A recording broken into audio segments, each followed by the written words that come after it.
ابتدائی تعلیم کی تکمیل کے بعد آپ کی والدہ نے مزید تعلیم و تربیت کے لیے آپ کو اپنے بھائی اور ولی کامل حضرت بابا فرید الدین مسعود گنج شکر رحمت اللہ علیہ کے پاس اجودھن بھیجنے کا فیصلہ کیا تاکہ آپ کی ظاہری تعلیم و تربیت کے ساتھ ساتھ آپ کی باطنی اور روحانی کیفیات کو جلا مل سکے۔ حضرت بابا فرید الدین مسعود گنج شکر رحمت اللہ علیہ جیسے ولی کامل اور عالم دین کی مائیت سے بڑھ کر اس ہونہار بچے کے لیے کون سی درسگاہ ہو سکتی تھی۔ بابا صاحب جیسے ولی کامل کے لیے حضرت صابر پاک رحمت اللہ علیہ کی قلبی کیفیات سے آگاہ ہونا کوئی بڑی بات نہ تھی۔ بابا صاحب نے دل و جان سے اپنے حقیقی بھانجے علی احمد کا استقبال کیا۔ آپ ہمہ وقت اپنے ماموں کی خصوصی مہربانیوں اور نگہ التفات کا مرکز و محور رہتے۔ محبت کے لیے کچھ خاص دل مخصوص ہوتے ہیں، یہ وہ نغمہ ہے جو ہر ساز پر گایا نہیں جاتا۔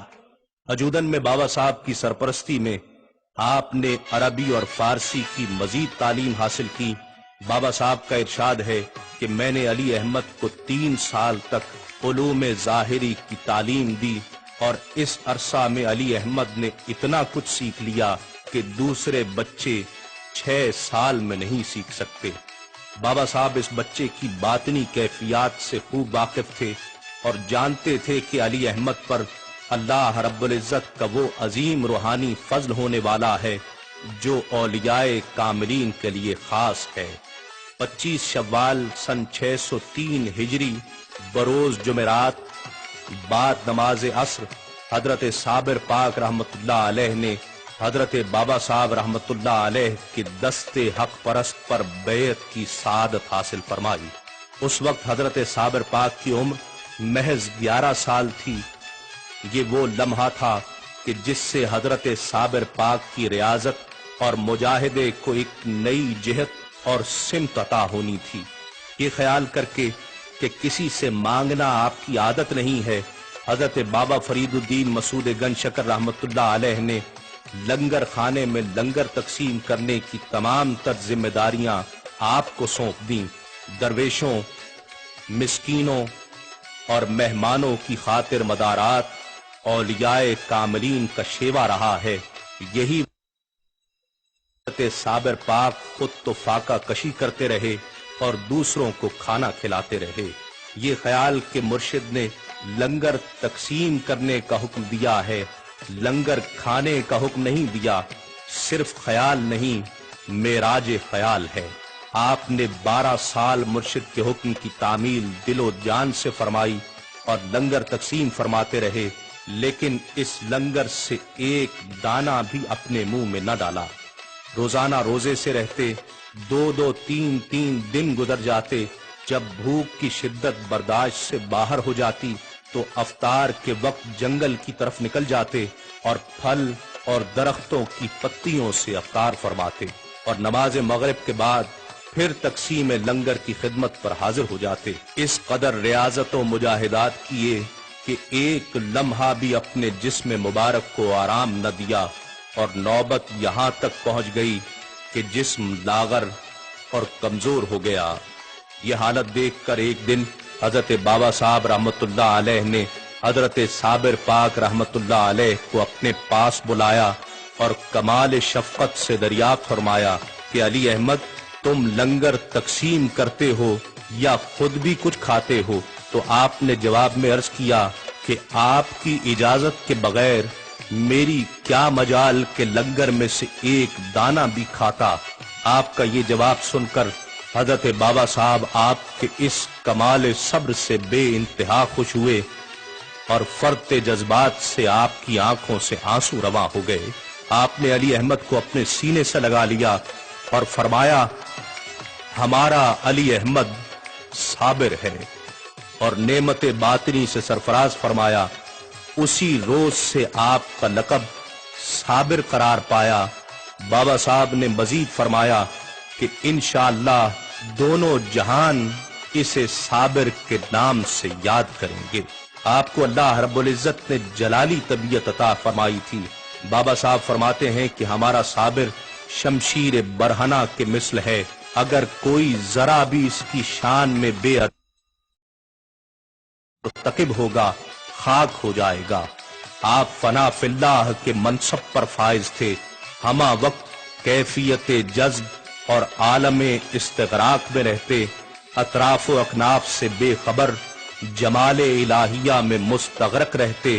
عبادت گزاری کا عالم یہ تھا کہ آپ کا وضو کبھی ٹوٹنے نہ پاتا تھا اور شب و روز اللہ کی یاد میں مصروف رہتے، اکثر وقت عوام الناس سے دور اپنے حجرے میں گزارتے اور کسی کو آپ کے حجرے میں داخل ہونے یا جھانکنے کی جرت و تاب نہ تھی، تمام وقت حالت مراقبہ میں رہتے۔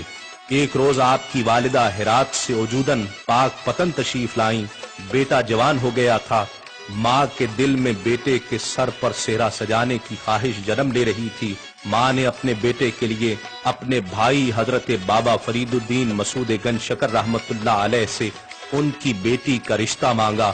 بابا صاحب نے فرمایا کہ بہن مجھے کوئی اعتراض نہیں، لیکن علی احمد فنا فی اللہ کے منصب پر فائز ہے، حالت جذب میں رہتا ہے، ہمہ وقت جمال الہیہ میں مستغرق رہتا ہے۔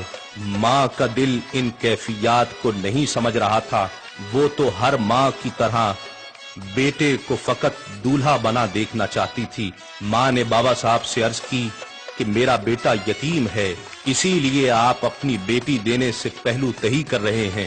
بابا صاحب نے فرمایا بہن ایسی بات نہیں، بہرحال مجھے تمہاری دل شکنی پسند نہیں ہے، میری طرف سے اجازت ہے، تم جب چاہو علی احمد کی شادی میری بیٹی سے کر سکتی ہو۔ والدہ کے اصرار پر 21 شوال سن 613 ہجری بروز بدھ بعد نماز عصر حضرت صابر پاک رحمت اللہ علیہ کا نکاح حضرت بابا صاحب کی صاحبزادی سے ہو گیا۔ رات ہوئی تو آپ کی والدہ نے آپ کے حجرے میں چراغ روشن کر کے دلہن کو حجرے میں پہنچا دیا۔ دلہن ادب و احترام میں دست بستہ کھڑی رہی۔ تہجد کے وقت آپ نے مراقبہ سے سر اٹھایا تو سامنے عورت کھڑی نظر آئی۔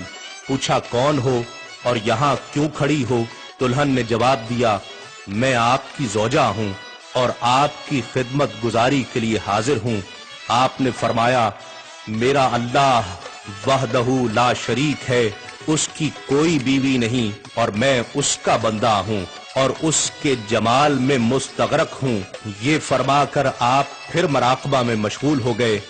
آپ کی زبان مبارک سے یہ الفاظ ادا ہونے تھے کہ یکدم حجرے میں انوار الہیہ کا نزول ہوا، جنہیں آپ کی دلہن برداشت نہ کر پائی اور بے ہوش ہو کر گر گئی اور کچھ دیر بعد اس دار فانی سے کوچ کر گئی۔ یہ حضرت صابر پاک کی نسبت کا فیض تھا کہ ان کی زوجہ کو بھی جلوہ نور الہی نصیب ہوا، لیکن وہ اس جلوہ کی تاب نہ لا سکیں۔ کچھ عرصہ بعد ہی 2 محرم الحرام سن 614 ہجری بروز جمعۃ المبارک آپ کی والدہ بھی اپنے خالق حقیقی سے جا ملی۔ والدہ کے انتقال کے بعد آپ کی استغراقی حالت شدت اختیار کر گئی اور اس کے بعد آپ نے لنگر تقسیم کرنا بھی ترک کر دیا۔ مقبولان حق پر ایک ایسا مقام بھی آتا ہے کہ وہ دنیا و ما فیہا سے بے نیاز ہو کر اللہ کی محبت میں اس قدر وارفتہ ہو جاتے ہیں کہ ان کے پیش نظر سوائے اللہ کے قرب کے اور کوئی مقصد حیات نہیں رہتا۔ والدہ کے انتقال کے بعد آپ مسلسل 9 سال کا عرصہ حالت استغراق اور عالم جذب میں رہے۔ اولیاء اللہ کا عالم استغراق اس قدر قوی ہوتا ہے کہ جسے دنیا کی کوئی طاقت ختم نہیں کر سکتی، کیونکہ یہ کیفیت اپنی پیدا کردہ نہیں ہوتی بلکہ عطا کردہ ہوتی ہے۔